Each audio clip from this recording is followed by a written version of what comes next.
अस्सलाम वालेकुम। मेरा नाम मुहम्मद नासिर अमीर है। काड़ा दा मैं रिहायशी हाँ।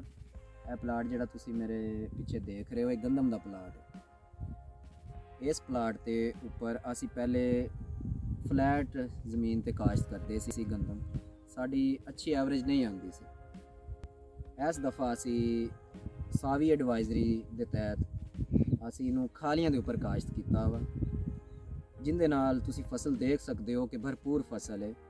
इन्हें शगुफा साजी भी बहुत अच्छी की है, हरियाली बहुत ज़्यादा इनदे विच, और फसल अपनी ग्रोथ बड़ी अच्छी कर रही है।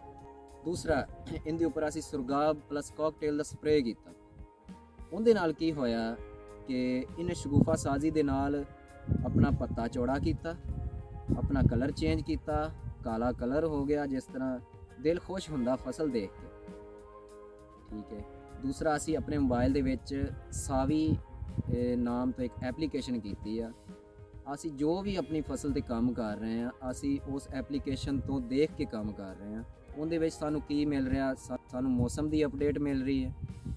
असी अपना रकबा मैप किया होया, सानू हफ्ते भर का मौसम मिल जाता। अजकल मौसम बड़ा दर्दे सर बनया होया जिमींदारां वास्ते, लेकिन असी सावी एप्लीकेशन तो जो मौसम की अपडेट लै लें, असी अपनी फसल में उस हिसाब नाल अपनी मैनेजमेंट कर लें।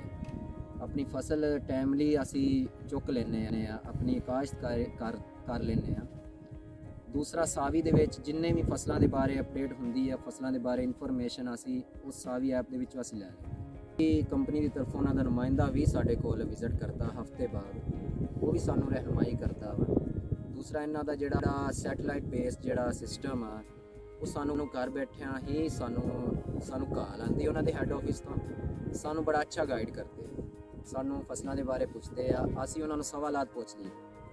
दूसरा, सावी बैठक के नाम तो एक बैठक होंदी है, असी उनदे विच भी शामिल होंगे हैं, उनदे विच भी सानू बड़ा कुछ सीखने को मिलता। मज़ीद मालूमात व रहनुमाई के लिए अभी सावी mobile application Google play store से डाउनलोड करें और अपना खेत शामिल करें।